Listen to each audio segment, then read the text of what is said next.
Agora, no segundo bloco do programa, vamos destacar os grandes nomes que passaram pelo nosso estúdio.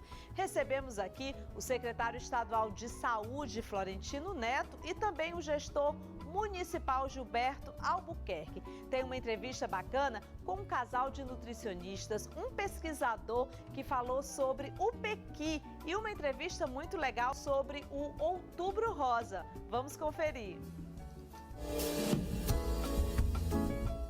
Nós convidamos o presidente da Fundação e ele vai conversar com a gente. Você aí de casa também vai poder participar. Na verdade, a gente já estava tentando essa entrevista com o doutor Gilberto há algum tempo, né, doutor? Mas a agenda sempre muito lotada, mas que bom que deu certo hoje, até porque a gente está no mês de agosto, que é um mês muito especial, e com ele a gente vem aí a celebração dos 169 anos da nossa capital Teresina, né, doutor Gilberto? Graças a Deus, né, que a gente faz parte hoje dessa capital que está com essa idade de 169 anos e ainda parece uma criança. Porque o que tem que ser feito, o que a gente faz, então é uma cidade nova, viu? Doutor Gilberto, falando um pouquinho a respeito da nova gestão da Prefeitura Municipal de Teresina, nós sabemos assim que a gestão assumiu a Prefeitura em um momento realmente muito delicado, né? O senhor assumiu aí uma responsabilidade no momento em que a saúde, por exemplo, era a pasta central, né? Então, devido à pandemia, eu imagino assim, as dificuldades encontradas logo no início da sua gestão foram inúmeras, né, doutor Gilberto? Mas aí, se falando em quase 7 meses de gestão, a gente pode fazer uma avaliação desses meses, inclusive assim, de como o senhor encontrou a Fundação e de como ela se encontra em tão pouco tempo, né, doutor? Carla, nós temos aí uma situação excepcional, porque nós assumimos agora, né, a Fundação Municipal de Saúde, numa gestão nova, depois de mais de 30 anos de um sistema político vigente. Apesar de termos mais de 24 anos de fundação, né, nós somos já eu diria até assim, experiente, não velho na fundação, sim, experiente, né? Na fundação eu passei por todos os níveis, né, desde os níveis iniciais até a gestão superior agora, mas eu nunca imaginei que nós pudéssemos passar por tantas dificuldades quanto a gente está passando agora. Nós assumimos uma gestão nova, no pico de uma pandemia, entre o primeiro e o segundo pico, com todas as dificuldades de insumos, de equipamentos, de material, de pessoal, principalmente de recurso financeiro. Graças a Deus nós conseguimos aí montar uma equipe muito boa, muito experiente. O prefeito, doutor Pessoa, nos permite uma liberdade de ação e isso tem trazido bons resultados. Às vezes a pessoa ouve falar em um detalhe, 2 ou 3, não imagina o tamanho que é uma Fundação Municipal de Saúde dessa. Mais da metade dos servidores do município estão na Fundação Municipal de Saúde. E eu diria que os principais problemas e anseios da comunidade estão na educação, saúde, serviço social e tal. Mas a saúde, ela está sempre na frente. Porque sem saúde você não teria os outros segmentos tão fortes como nós temos, por exemplo, em Teresina. Falando a respeito da Fundação Municipal de Saúde, doutor Gilberto, quais são as metas assim, que a equipe tem para a saúde de Teresina? Essa pandemia, ela trouxe muitas modificações, muitas alterações na rede hospitalar, rede de atenção básica, rede de exames e consultas. Nós temos aí 18 meses de consultas praticamente paralisadas, cirurgias eletivas. Então isso acumulou muito serviço, muito trabalho. Hoje nós estamos fechando aí os dados, por exemplo, o Raul Bacelar, que é nosso laboratório central, ele fechou esse mês agora como o maior número de exames já realizado por ele desde que foi fundado. Então nós estamos retomando as atividades E isso significa, Carla, que nós estamos oferecendo à população a oportunidade de realizar todos os seus exames pendentes. Aquilo que ela teve dificuldade, ela já está retomando essa possibilidade, essa oportunidade. Estamos trabalhando agora o retorno das unidades básicas de saúde, para que elas possam atender a população. Os hospitais que sofreram modificações pelo período Covid, agora eles já estão retomando também suas atividades normais, todos deverão voltar ao normal e seguem as discussões de melhoria da rede hospitalar, da atenção básica, laboratório, consulta e outros que tem na Fundação Municipal que muita gente nem imagina. Vigilância sanitária, zoonose, atendimentos de álcool e droga, tem muitas ações aí. Eu já estou aqui com o André Teles e com a Laiane Carine, ambos são nutricionistas, mas primeiro eu quero perguntar para vocês. Na casa de um casal de nutricionistas, ninguém come nada? Boa noite. Boa noite. Nada que não seja saudável, quer dizer, né? Agora me conta, como foi assim? Vocês dois se conheceram, aí namoro, casamento, rede social, a interação de vocês dois na rede social tem sido muito presente também, a paixão pela nutrição também, né? Casou tudo muito bem, né? Deu tudo muito certo. Muito boa noite. E assim, interessante, a gente se conheceu antes da nutrição. A gente já vamos fazer 11 anos de relacionamento e quando a gente se conheceu, eu tinha passado no vestibular e a Laiane ia prestar vestibular, coincidentemente para o mesmo curso. E aí, coincidentemente, foi para a Universidade Federal, aí cursamos, mas ele era sempre uma turma ali na frente, né, que é um pouquinho mais velho.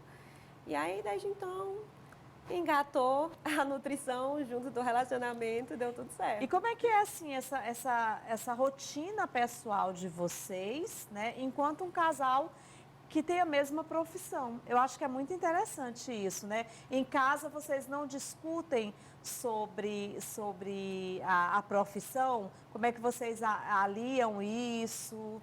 Acaba que aconteceu muito naturalmente, né? Como a gente se conheceu antes do próprio curso, a gente já entrou quase que estudando juntos, né?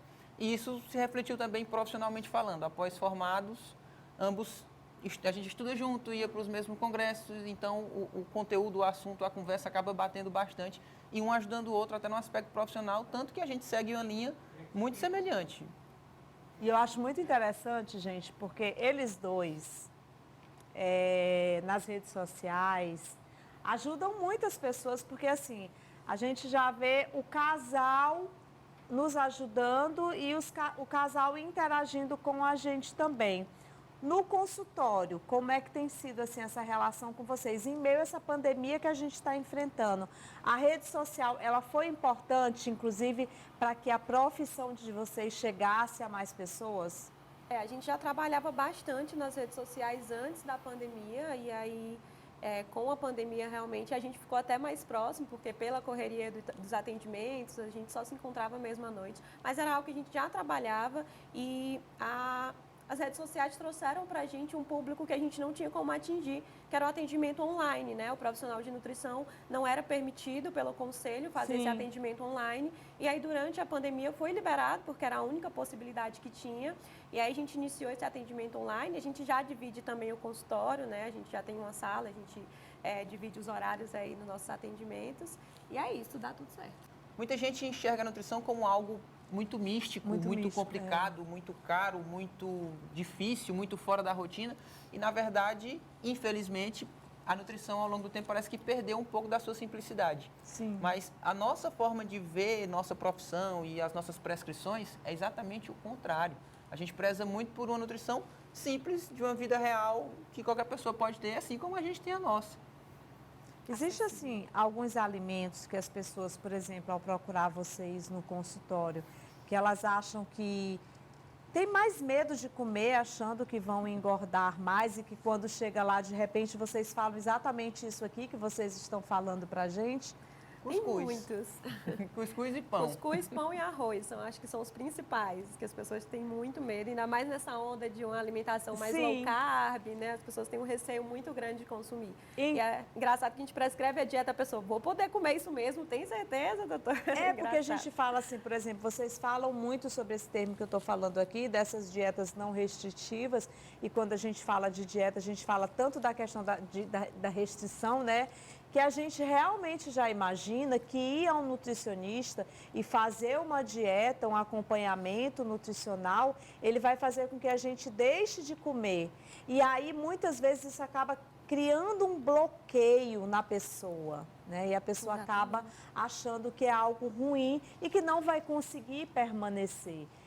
Quando a gente fala, é a mesma coisa daquela situação de algo que é proibido, né? Quanto E mais proibido, mais você tem vontade, né? mais de você comer. tem vontade de comer, né?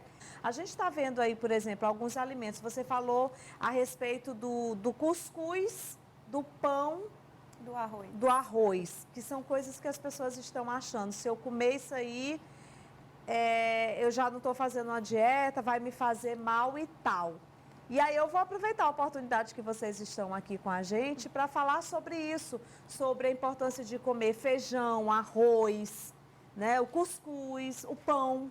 Exatamente, é isso que a gente prega também, variedade alimentar. Nutrição é variedade alimentar.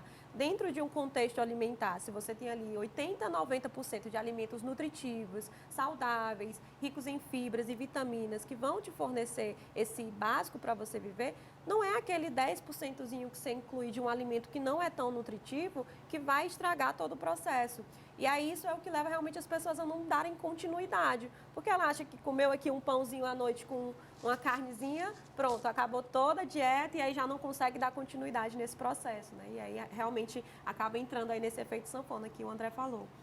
É importante lembrar que muita gente encara a nutrição apenas como nutrientes, como bioquímica, mas na verdade não é só isso. Nutrição, muito mais do que bioquímico, ele também é regional, ele é cultural. Sim, ele é Uma pessoa cultural. que tem 30 anos, ela passou 30 anos da vida dela aprendendo a comer aquilo. E esses alimentos, eles também têm uma relação afetiva, têm uma relação psicológica com família, com bons momentos, às vezes com maus momentos.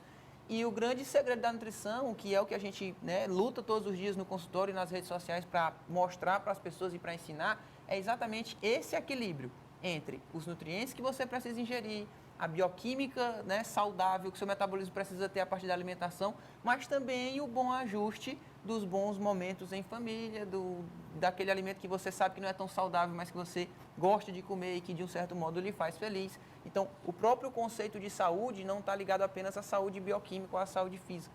A saúde psicológica também é importante e tem uma relação muito direta com comida, com alimentação. André, é impressionante. Essa relação, ela é muito forte na nossa vida, no nosso eu. E isso que a gente está falando aqui, eu acredito que muitas pessoas que estão em casa assistindo nosso programa têm essa mesma percepção mesmo, do quanto que isso atrapalha o processo, tanto do emagrecimento, quanto o processo da vida saudável, de tudo, porque você cria um bloqueio, né? E a gente não pode se bloquear. Quando a gente fala da nutrição, da alimentação, a gente tem que ter essa relação que vocês costumam passar. E eu quero, inclusive, aproveitar a oportunidade aqui para parabenizar vocês, inclusive pela coragem, né? Como nutricionistas, porque muitas vezes há essa imposição de mostrar que o papel do nutricionista é totalmente ao contrário. Por falar em coragem, Carla, eu quero chamar a atenção aqui para um detalhe. No nosso consultório tem uma caixa de chocolate. Essa caixa de chocolate é exatamente os pacientes. Por quê? Porque eu comecei a perceber que quase todo paciente, especialmente as mulheres, chegava no consultório, sentava na cadeira e falava assim: doutor, meu problema é o doce. Não, seu problema não é o doce não, eu vou lhe mostrar como o doce é a solução. Se a gente conseguir equilibrar tudo. Aí eu abro a caixinha de chocolate, dou um chocolate para ela e aí, a partir disso, a gente começa uma conversa para exatamente fazer todo o ajuste. Desmistificando toda essa Exatamente. questão que E ela quebrar tem. essa ideia, porque na verdade o chocolate não é um problema, o arroz não é um problema, Que o cuscuz legal. não é um problema. É o Vou marcar minha O problema é o consulta. excesso. Vou marcar uma consulta com vocês, viu? Vou marcar uma consulta com será vocês muito para bem-vinda. poder a gente. Eu também já tenho sofrido um pouquinho com essa história de dietas muito restritivas e aí eu fico naquele efeito sanfona, vai e volta e aí começa, não segue, não vai até o final esse é um problema realmente que acaba... Assim, o psicológico da gente mexe bastante, é incrível, gente. Vou lá marcar uma consulta com Vai dar um jeito, com pode ter vocês, tá bom? certeza. Obrigada pela entrevista, tá? E hoje a gente vai conversar com a doutora Mariela Mello sobre a campanha do Outubro Rosa e sobre vários assuntos também. Por isso que eu digo que a participação de vocês é muito importante, tá? Então, para quem quiser fazer parte dessa entrevista a partir de agora, quem quiser mandar mensagens aí pra gente, já pode participar. Afinal de contas, é muito importante ter nossos telespectadores aqui com a gente. Boa noite, doutora Mariela. Boa noite, Carla. Seja muito bem-vinda aqui ao nosso programa. Muito obrigada pelo convite. Bom, primeiro eu gostaria de já iniciar essa nossa entrevista, doutora Mariela, falando sobre a questão do Outubro Rosa mesmo, da importância desse mês, da importância dessa campanha. A gente vê aí os números de casos, realmente preocupa muito, né? Isso. O Outubro Rosa é uma campanha mundial e que serve como um alerta. Um alerta para a gente falar de câncer, para a gente lembrar de exames de rastreio, da gente lembrar da importância do autoexame. É uma campanha que dá acesso a muitas mulheres a fazer os exames, né? Então, existem campanhas nos interiores, nas cidades menores, que é uma oportunidade para as mulheres de fazer o exame de mamografia. Então, é um mês de refletir e conversar sobre o câncer de mama. A gente conseguir desmistificar a doença, explicar para a população a importância do diagnóstico inicial, que é uma doença que é completamente curável quando a gente consegue diagnosticar em fases iniciais. Então, a gente precisa falar, a gente precisa lembrar, a gente tem esse dever como médico, como cidadão e como mulher, né, de falar sobre câncer de mama, um câncer que é o mais frequente nas mulheres, né? Quase 1 em cada 8 mulheres hoje tem diagnóstico de câncer de mama. E a gente tem acesso hoje a vários exames de diagnóstico, a gente tem acesso tanto pelo SUS quanto nas clínicas privadas, a exames de rastreios, a conversar com familiares que já tiveram câncer para a gente tentar diagnosticar casos na família. Então, é um mês de reflexão. Então, a minha dica é que as mulheres tenham tranquilidade, coragem, confiança. Dá medo.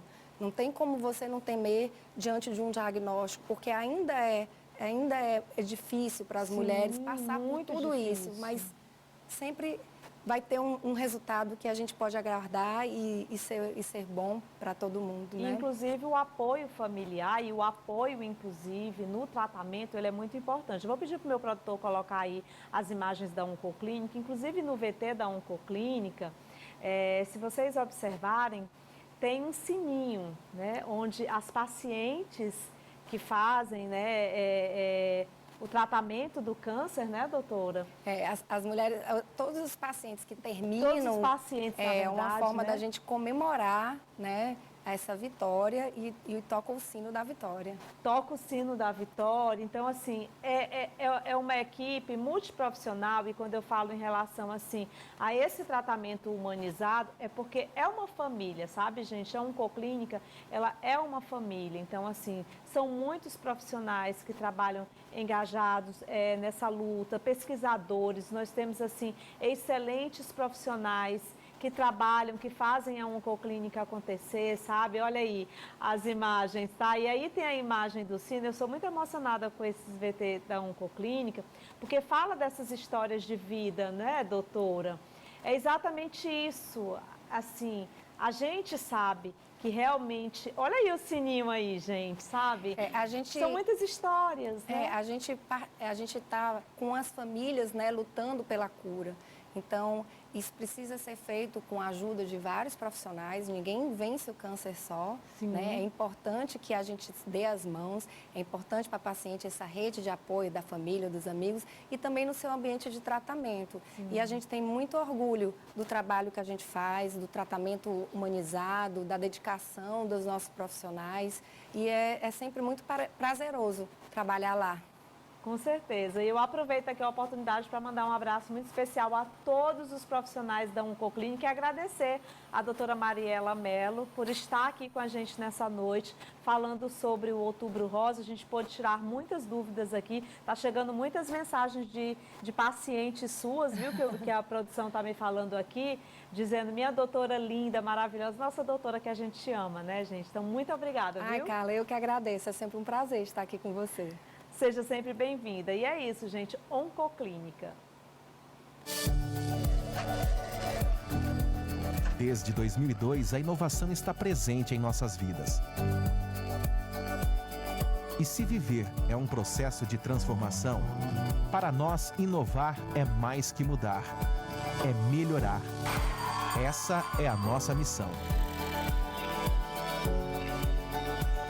Oncoclínica Piauí. Centro médico especializado.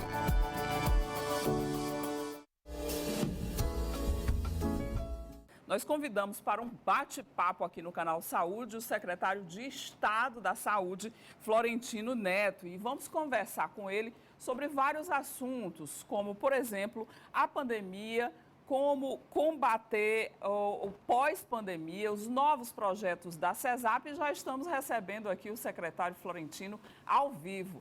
Boa noite, secretário. Obrigada pela gentileza de atender nosso convite. Eu que faço questão de agradecer a vocês por essa oportunidade de estar aqui.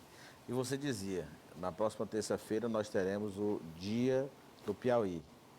E amanhã temos o Dia do Professor. Sim. Eu que fui educado por uma professora, minha avó me criou, mas assim, tive a educação ali da minha tia Fransquinha, que era professora de português em Parnaíba. Muitas pessoas ali foram alunos dela. E tive a oportunidade também de lecionar, então é um dia muito especial. E a gente aproveita assim para mandar nossa mensagem de parabéns a todos os professores. E eu tenho certeza que você também ali tem um carinho muito especial por todos aqueles que contribuíram para a sua formação, para a sua educação, como todos nós temos, né? Eu tenho um carinho muito grande por todos aqueles que puderam ali contribuir de alguma forma com a minha formação. Nós estamos aqui hoje graças a eles, né, secretário? Claro, com certeza. Que puderam nos dar essa oportunidade de aprender. Secretário, mas como é que tem sido esse desafio de gerir uma pasta tão importante nesse período de pandemia que tem salvado tantas vidas? Olha, ser secretário de saúde não é algo fácil. Quando se verifica as políticas públicas que estão disponíveis para a população e que hão de ser gerenciada pelo Poder Executivo, uma das mais difíceis de gerenciamento realmente é a política pública da saúde. Em razão de você ter um subfinanciamento, é um financiamento que não é suficiente para arcar com todas as responsabilidades, ter uma disciplina constitucional que garante a todos o direito à saúde e a saúde de forma integral, né? De forma universal, gratuita, isonômica. Então você tem que conjugar essas garantias constitucionais, o direito à vida e os recursos que estão disponíveis. Então, por si só, não é fácil. E ainda conjugar isso no momento de pandemia, onde tudo foi novo, onde o inimigo era desconhecido, onde no processo de enfrentamento a ciência teve que buscar as respostas que os gestores e que a sociedade e que cada cidadão e cidadã necessitavam, foi mais difícil. Mas isso só foi possível aqui no Piauí graças assim, à liderança do governador Wellington Dias, que soube unir o governo e deixar o governo todo voltado para esse enfrentamento. Ele próprio liderou, certo, esse enfrentamento por meio dessa união governamental. E foi possível em razão dos nossos profissionais, certo? Que eu não tenho palavras para agradecer os médicos, os enfermeiros, os fisioterapeutas, os terapeutas ocupacionais, né? Os fisioterapeutas, inclusive os terapeutas ocupacionais, que nós comemoramos o dia deles ontem, dia 13. Toda essa técnico de enfermagem, auxiliares, o pessoal da limpeza, o pessoal da área administrativa, toda essa equipe multidisciplinar de profissionais de saúde, profissionais da área administrativa, que nas unidades hospitalares, em todas as instituições de saúde, puderam corresponder de forma importante, de forma a garantir a saúde da nossa população, garantindo vidas, salvando vidas. E que é importante, o SUS correspondeu àquilo que a sociedade brasileira esperava dele. O SUS deu uma resposta inequívoca e por isso nós temos, além de toda uma defesa programática, de princípio, defesa legal do SUS, nós temos hoje também essa história de construção do SUS e a presença do SUS tão importante nesse momento em que a sociedade precisava. Países onde nós não tínhamos um sistema de saúde, como o Sistema Único de Saúde, o povo sofreu muito mais. No Brasil, onde nós temos esse sistema forte, tripartite, com participação da sociedade, nós enfrentamos com mais força a pandemia. É isso aí, secretário. Queria agradecer sua participação aqui no Canal Saúde, parabenizar pelo trabalho e lhe desejar uma ótima noite, uma boa reunião amanhã, que a gente não tenha novas surpresas em relação à pandemia e mais casos aí de Covid. Muito obrigada. Quero agradecer também e desejo uma boa noite a todos. Ele é pesquisador, é professor e estou muito feliz de recebê-lo aqui, especialmente porque a gente vai falar sobre o Pequi, né? Que divide opiniões por onde passa. Há quem ame e há quem odeie. Eu amo. Mas o que muita gente não sabe é que esse fruto típico do Cerrado possui ricos valores nutritivos. Então, quem vai explicar melhor aqui para a gente é o professor, pesquisador piauiense, doutor Alessandro de Lima, que é nutricionista e estudou aí o Pequi no seu doutorado, inclusive sendo incluído na lista dos 10.000 cientistas dos países membros dos os BRICS, né? BRICS. Que mais contribuíram com o desenvolvimento da ciência no mundo por causa desse estudo. Não é pouca coisa não, viu? Estou tão feliz de você estar aqui com a gente. Agradeço ao convite, Carla, e é uma satisfação muito grande, né? Uma boa noite a todos os telespectadores do Amigo Norte do Brasil e a oportunidade da gente falar um pouco do nosso trabalho de pesquisa, né, que é um trabalho importante, mas que a gente percebe que ainda não tem ainda uma valorização ou uma visibilidade muito grande, né, não só aqui no nosso estado do Piauí, que é um estado que tem um potencial muito grande, né, um potencial de todos os sentidos, mas a gente que é da nutrição, um potencial alimentício muito grande e que a gente precisa conhecer mais para que esse conhecimento que faz com que a gente valorize, agregue valor aos nossos produtos. Com certeza. Sob o ponto de vista nutricional, esse aroma forte, esse sabor forte, é justamente porque ele tem um potencial de compostos bioativos muito elevado. Né? Essa cor amarela que vocês estão vendo na tela, né? Essa cor amarela forte, na verdade, é um composto bioativo que a gente chama carotenoide. O carotenoide, ele dá essa coloração amarela aos alimentos de origem vegetal, né? Existe uma grande variedade. No Pequi, o principal é o beta-caroteno. Esse beta-caroteno, quando nós consumimos, o nosso organismo ele se transforma em vitamina A. E a vitamina A, pelo próprio não está dizendo, é a primeira do alfabeto, é a mais importante. É a vitamina que está associado à elevação da nossa imunidade. E para a gente estudar, isso em 2004, quando eu comecei a estudar o Pequi, não existia grandes estudos. Então a gente foi analisando, publicamos, né, foi um trabalho pioneiro. E eu acredito que por ser pioneiro, né, a grande publicação 2007, 2008, ele gerou uma repercussão e até hoje, 2021, você vê que esse ranqueamento foi feito em 2021. E mesmo em 2021 a gente aparece com uma grande citação. Só esse trabalho de Pequi já tem mais de 12.000 citações no Google Acadêmico. Já pensou? Ou seja, 12.000 outros trabalhos leram e citaram e se aprofundaram mais, né, com relação às metodologias que nós utilizamos. Mas também entendendo que esse fruto ele tem um potencial importante. E a gente tem tanto aqui em abundância, né? e não valorizamos. E não valoriza. Às vezes a gente, eu digo sempre que nós, não é um problema nosso, mas nós nordestinos, nós piauienses, não valorizamos muito o que é nosso. O que é nosso, é impressionante Às vezes a isso. gente recebe uma visita em casa e nós temos alimentos típicos nossos. Por exemplo, você não quer oferecer um arroz, um baião de 3, que a gente chama um arroz, né, frango e pequi. Ah, eu amo. Porque é nosso. Mas às vezes a pessoa que vem visitar, ela quer conhecer alguma coisa nossa. Mesmo que ela não goste, mas ela quer sentir o sabor, o aroma. E o pequi, ele é tão marcante, ele é tão característico, ele é tão próprio, né? O pequi, ele tem esse cheiro, ele tem esse sabor, mas é algo que é muito marcante, porque os alimentos, eles trazem pra gente isso, algo que vai ser marcante. Por exemplo, a gente falando do pequi aí, a sua pesquisa, ela está sendo tão marcante que, inclusive, ela tem sido levada para o mundo inteiro. Então, assim, o nosso fruto, o nosso pequi, está sendo especulada pelo mundo inteiro. E quem sabe, logo, logo a gente não vai estar aí exportando o pequi em grande escala, porque eu tenho certeza que esse é um interesse muito forte seu, pessoal, desde que você começou a desenvolver essa pesquisa, Com certeza. né? A gente que faz pesquisa, né, que estuda, e minha linha de pesquisa é sempre com frutos regionais, frutos da Caatinga ou do Cerrado. No Piauí nós temos essa região de transição, o pequi ele fica na transição entre Caatinga e Cerrado. Né?